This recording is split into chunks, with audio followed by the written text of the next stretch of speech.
are here are more of participants, but also we have security consultants. And this is the third edition of the Africa Hackon. And at the helm of this entire Hackon is a guy called Tyrus Kamau, who is also one of the security consultants, I must say. So he's going to be telling us more about what exactly is happening here. Thank you so much for joining us. Talk to us about the Hackon. What is it about? What are people doing here? Thank you, Joy. So actually, this is at that conference, and the main reason why we hold this conference is to spread awareness and to let people know that hackers do exist. It's not just in the movies, and they are real threats that we're really facing as a country. So essentially, what we've been doing is raising awareness, and we're also trying to create professionals from this industry. Okay.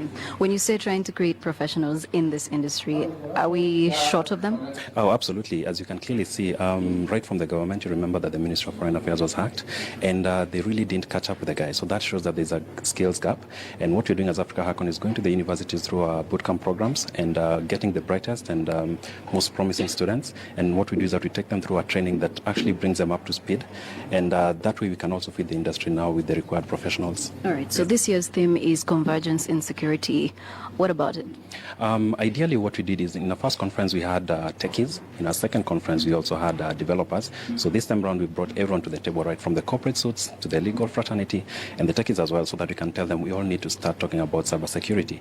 And yesterday was actually a very interesting session because we had very interesting questions and answers raised as well. Mm-hmm. And what we did is that we promised that we need to have these conversations more often, and we need to ensure that all the guys who are coming into this profession are ethical to begin with, because we don't want people arrested once they get a job, and that they're doing this for the right reasons. All right. Do we sometimes underestimate the power of getting hacked and maybe cybersecurity in this case? Oh, absolutely. We do all the time, because we always think this is happening maybe in the US and Russia, but it's happening right here. Think, for instance, you have a mobile banking app on your phone.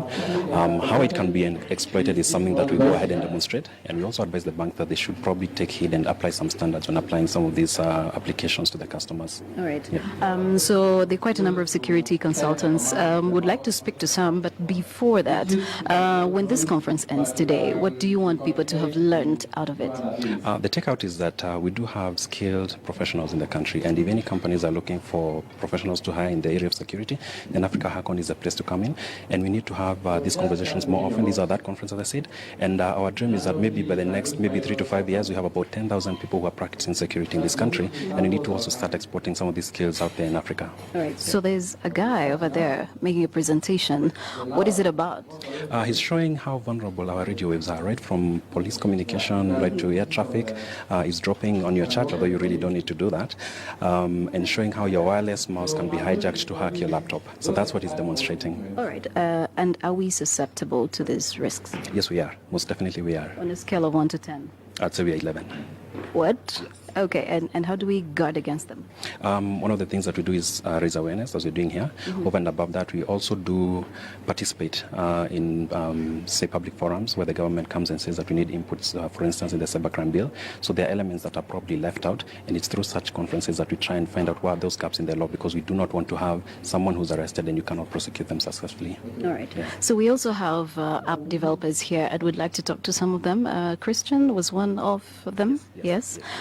Probably if we can have him here so he can be able to tell us exactly what his applications are doing. Christian, over there, he's just about to make his way here. Christian, how are you doing? Hi, fine, thank you. Well, you are one of the security consultants, right? All right. What exactly do you do? Okay, I'm an information security consultant with Euclid Consultancy. So my job involves digital forensics and breaking into mobile applications. Mm-hmm. Yeah.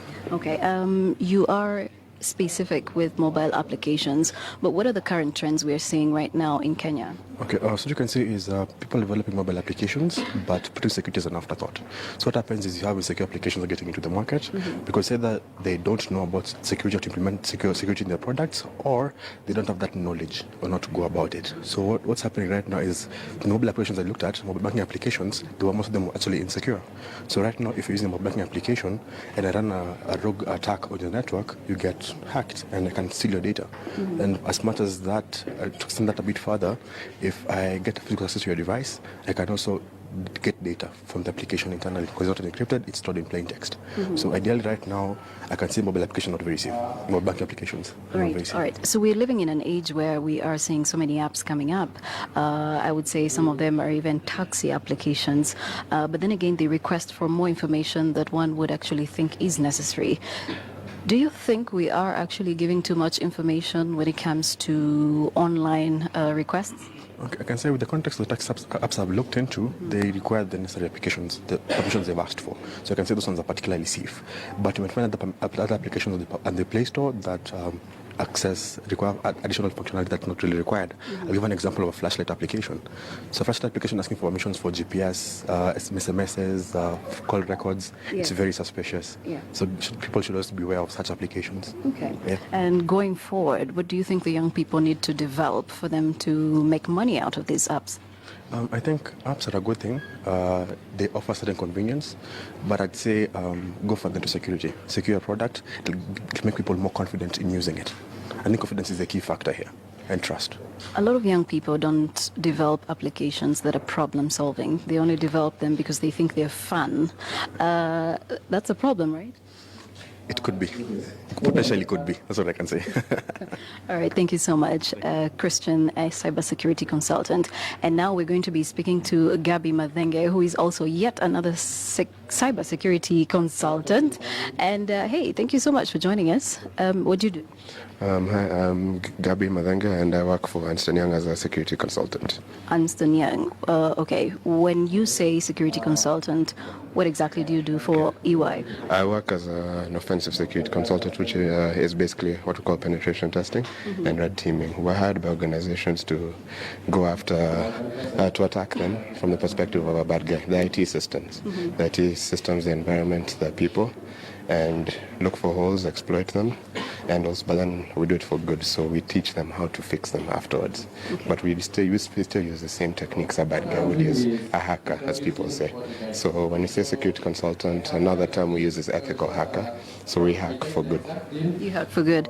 All right, so a lot of firms today, especially the well-established ones, are trying to adopt technology, but then not to satisfactory levels.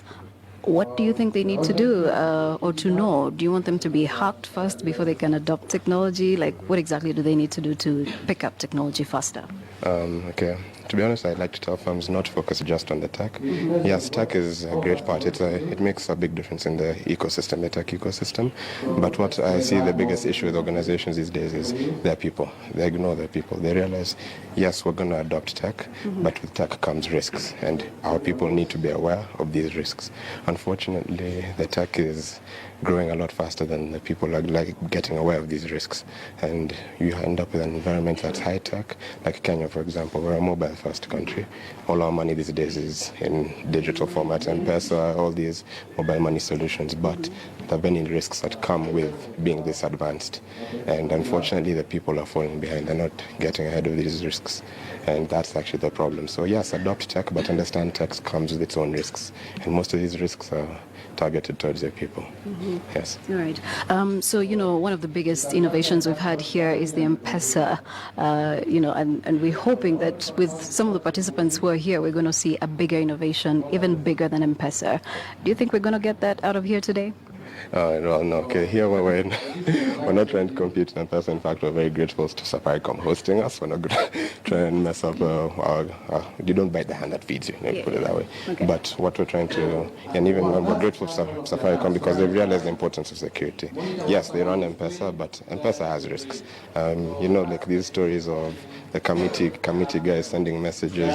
People don't realize that is actually a tech risk. You're told by say Safaricom, don't send your M-Pesa PIN to everyone, but you're hearing these committee guys are clearing gas accounts just by calling them. We call it social engineering, where you lie to them you tell them, I'm Safaricom customer care, give me your M-Pesa PIN, give me your PUK, and they clear out your account by replacing your SIM. So no, we're not innovating new solutions. We're trying to get people aware of, yes, we can innovate, but security has to be a part of that process. You can't innovate and ignore security. Okay. Yeah. All right. Well, thank you so much. That is Gabi Madenge, one of the cybersecurity consultants here at the Africa Hackon, the third edition of its kind. And they're basically looking at convergence in security. We'll now hand you back to studio, Peter. I'm sure we're meant to be crossing over to Karanderi in Nyeri County. Over to you, Peter. Well, of course, we will be doing that cross to Nyeri subsequently as the bulletin